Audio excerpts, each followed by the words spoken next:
आज थोडंसं बाहेर गेलं होतं, ज्यामुळे प्रियाना आणि प्रक्षिता तर खूप खुश झाले होते, पण राजवी एवढं परेशान करेल असं वाटलंच नाही. पण त्याच्या अगोदर सकाळचे जे घरातले कामं आहेत, स्वयंपाक वगैरे करून घेतला, ह्यांना डब्बा पण दिला, जेवण करून हे गेले ऑफिसला. त्यानंतर प्रियाना प्रक्षिताला आज सुट्टी होती शनिवार असल्यामुळे, त्याच्यामुळेच बाहेर जायचा प्लॅन ठरला होता. बाकीचे कामं तर आवरून झाले होते, आता तूप बनवायचं होतं, थोडीशी मलाई साचली होती, पाणी टाकून मिक्सरला फिरवून घेतली आणि छान मस्त असा लोण्याचा गोळा 2-3 पाण्याने धुवून घेतला. असं केल्याने तुपाचा वास येत नाही, म्हणजे चांगलं तूप बनतं. त्यानंतर प्रक्षिताचा चेहऱ्यावर ग्लो बघू शकता, बाहेर जायचं तिच्या मैत्रिणीकडे जुन्या, त्याच्यामुळे ती एवढी खुश होती.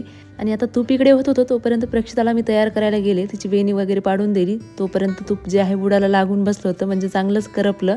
आणि करपलेलं तूप अजिबातच चांगलं लागत नाही, त्याच्यामुळे पटकन दुसऱ्या पातेल्यात काढून घेतलं आणि छान कढवून घेतलं. आणि हो, पल्लवी बद्दलचे तुमचे जे प्रश्न होते ना, त्याच्यावरती डिटेल व्लॉग मी चॅनलवरती अपलोड केला, नक्की जाऊन बघा. नंतर मग मी पण रेडी झाले आणि आम्ही निघालो मग बाहेर म्हणजे आमच्या जुन्या कॉलनीमध्ये, जिकडे आम्ही पहिले राहत होतो ना तिकडे.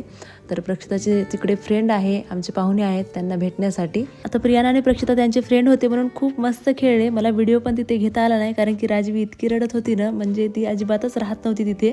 आणि छोट्या लेकरांचं कसं असतं बघा, त्यांच्या मूडवरती असतं, काही समजतच नाही. पण ॲटोमध्ये बसल्यावर ती शांत झाली होती, पण कधी नाही रडणारी. आज एवढं अचानक कसं काय रडली हे काही आम्हाला कळालंच नाही. त्यानंतर मग आम्ही घरी आलो आणि आमच्या जुन्या घराचा व्हिडिओ काय मला घ्यायला जमलंच नाही, म्हणजे लक्षातच नाही आले ह्या घाई गडबडीमध्ये. पटकन स्वयंपाक हे आवरून घेतला, कारण की इथे तुम्ही बघू शकता प्रक्षिता तयारच आहे दांडिया क्लासला जाण्यासाठी.